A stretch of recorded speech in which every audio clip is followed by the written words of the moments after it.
अस्सलामु अलैकुम वरहमतुल्लाहि वबरकातुह। अल्हम्दुलिल्लाह रब्बिल आलमीन वस्सलातु वस्सलामु अला रसूलिल अमीन व अला आलिहि व सहबिहि व मन तबिअहुम बि इहसानिन इला यौमिद्दीन, अम्मा बाद। मुहतरम नाज़रीन किराम, हम्द व सलात के बाद सहाबे कराम रिज़वानुल्लाहि अलैहिम अजमईन की फ़ज़्ल व मनक़िबत में बहुत सारी आयात और अहादीस हैं और साथ ही साथ बहुत सारे आसार भी हैं।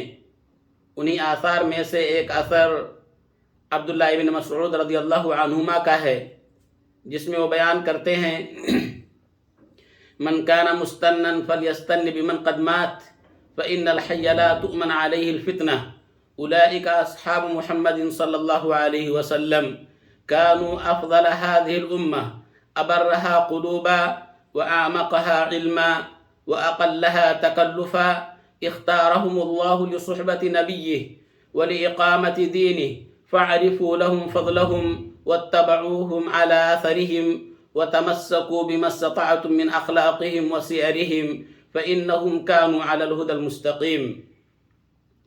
बयान फरमाते हैं कि जो तुम में से किसी की इक़्तिदा करना चाहता है वो सहाबे रसूल सल्लल्लाहु अलैहि वसल्लम की इक़्तिदा करे, क्योंकि वो इस उम्मत के सबसे ज़्यादा नेक दिल, गहरे इल्म, कम तकल्लुफ़ और सबसे बेहतर मनहज और तरीक़े के हामिल थे।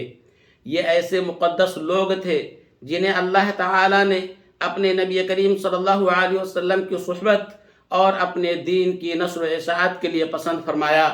लिहाजा तुम उनकी क़द्र व मंज़िलत को पहचानो और उनके नक्श कदम की पैरवी करो। यकीनन वह लोग बहुत ही सीधे रास्ते पर कायम थे।